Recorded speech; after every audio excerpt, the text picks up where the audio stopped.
Ladies and gentlemen, we are back. We are running to Road Atlanta. You're not running to it.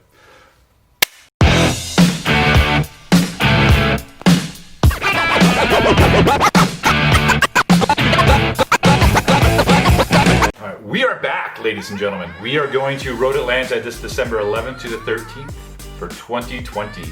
Fortunately, there are no spectators allowed, but if I'm reading the rules right, I'm allowed to have unlimited crew. So if you do want to attend the race, you don't have to do any work for me, but you can email me. I'll put you on the roster as part of my crew. You can pay the $75 fee that it costs for every additional person. And I'm not making any money off that. That's just their fee. It's in the rules. And I can get you in.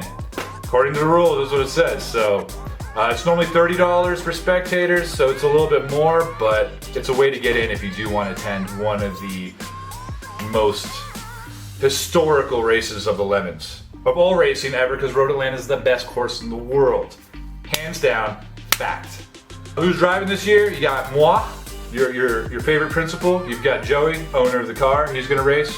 Already paid up today. Thomas, my engineer, is racing, which is exciting. I'm glad he's here because he's just been working on the car randomly for no gains at all. So it's nice for him to reap a little bit of his rewards and get out there and have a good time. I do need 2 more drivers. We're running 5 instead of 4. That way it spreads the cost out a lot, which is really, racing's expensive. Running 4 people, that was a mistake. Maybe the car was running better, and we'll get to that in a second. But I don't want to go down that path again.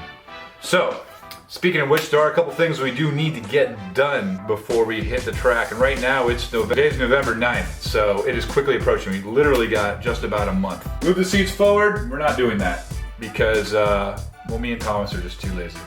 I put the seats so far back in this car because I was so worried about not having legroom that I even have to move it up a click or 2. It is nice to be able to slide it back that far because it makes the egress of getting in and out a little bit better, but I think it might be a little bit more beneficial for some of my other drivers that don't need to use a pillow when they're driving the car. That being said though, we can totally make it through that, so we don't have to worry about that. We do need to patch some holes. This is the must list actually, I should put that. These are the things that we have to do. We have to patch holes. Because race car, I've constantly been cutting holes in this car to get to things like the slave cylinder, which is ridiculously placed in this car. I'm not sure if they could have done a better job, but it's not easy to get to, especially when you run the S2 transmission in here, which is beefier, but it's also slightly bigger. So it's really hard to get to. So I got tired of that. So I cut a hole in the transmission tunnel so I could get to it very easily. But we do need to patch that up. It is in the rules, and it's a big safety thing. If you have an engine fire, you don't want flames shooting up by your legs. So we do need to get that patched up. There is one above the transmission tunnel that we need to get patched up as well. Shouldn't be too hard. Me and Thomas are gonna knock that out tomorrow, so should be pretty easy. The other things that we have to do on the must list is I gotta seal the window because Road Atlanta has been a wet course, it seems, according to Lemon's history. Even though it doesn't seem like it rains that often here, I guess it just always rains on that weekend. Last year, it was raining a little bit on practice day. Saturday, it was just kind of overcast, and then Sunday was actually beautiful. So fingers crossed, it's gonna be a beautiful, beautiful weekend, but we'll see what happens. So plan for the worst, get the best. Seal up the windows. Last time there was some water that was leaking in. I don't want that. You're already gonna get wet. I don't need water falling on you while you're driving and electronics. So, gotta patch some holes, seal the windows, pedal. We actually already did this, I just left it on the list, but the pedal, I re-welded the pedal after discovering that was the issue, which is a common problem with these. And I was stubborn and I did not take it out and look far enough in there, and sure enough, when you were pushing the rod into the master, it was actually lifting up the whole pedal instead of pushing the rod because all of the welds had broke. So I re-welded it and it worked for a while while I was driving around the neighborhood, and eventually just my welds broke. I'm not the master welder I thought I was. So I was actually lucky enough, I reached out to Black Halo Racing. They helped me out. I got limited footage of it, but man, Charles saved the day again from Black Halo Racing. He got me a clutch pedal that has been reinforced with welds all over the place, and I've had no problems since. Actually, as soon as I put that in, we had more problems, and we had to swap out the master again. I have like 3 of them. We just rotated it and got it to work. I don't know why I have so many problems with hydraulics in this car, but I just do, and it sucks, and I hate it. Should have no more problems with it. God willing. The only other thing that's really critical on this is the ABS. Now you'd think that you don't need ABS. Well, in this car you actually do, because all of the braking is decided by the ABS electronically. And what I mean by that is, even though you may not be activating the ABS system controls the brake bias between front and rear. And if it's in limp mode like it is now, like you have the ABS light on, it changes the brake bias extremely forward. I believe it's forward. So your braking doesn't feel like it's actually very good constantly.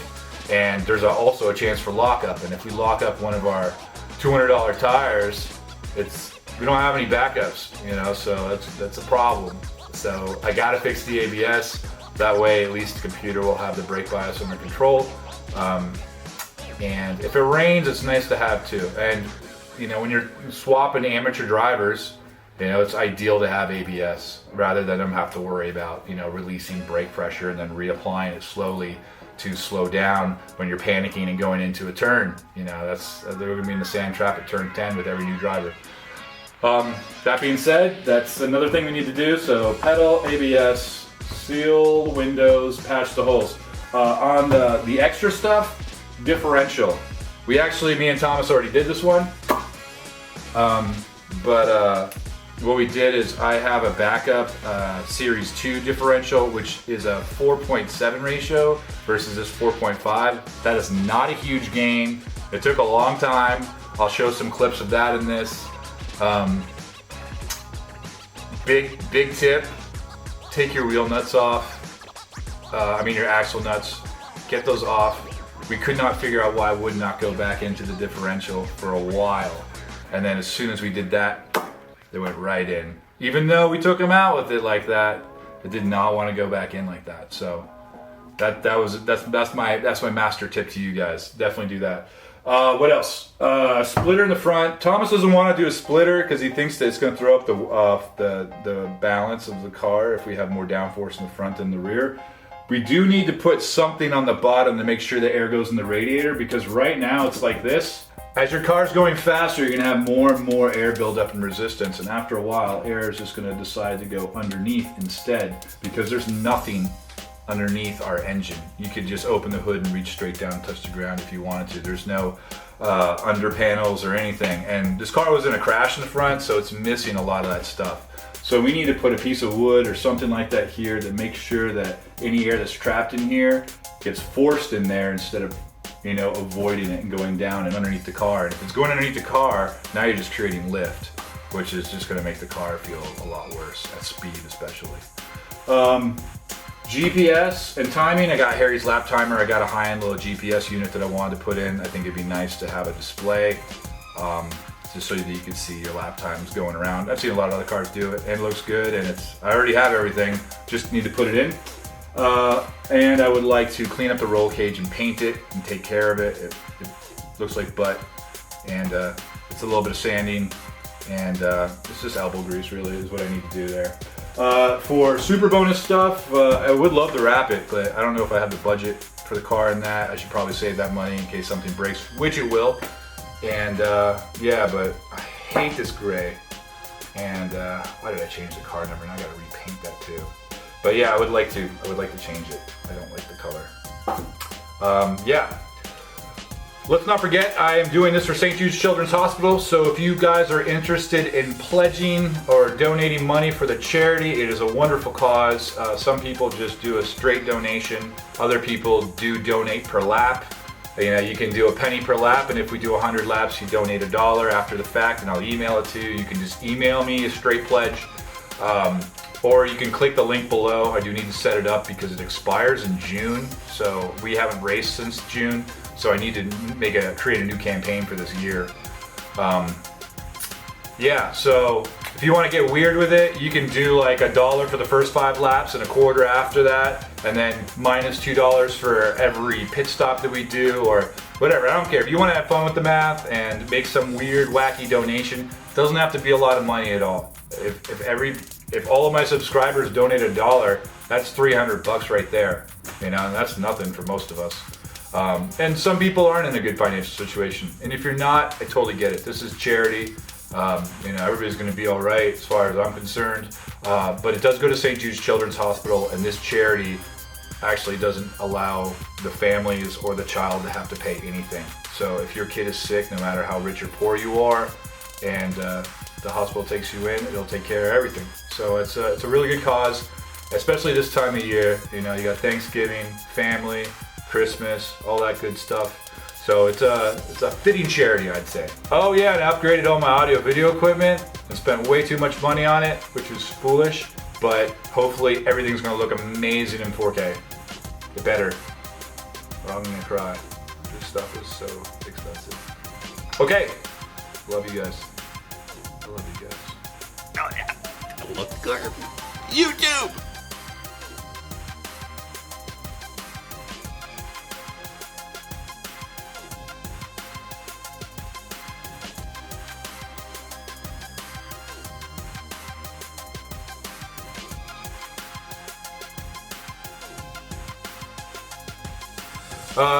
What else do I need to talk about? I guess that's it.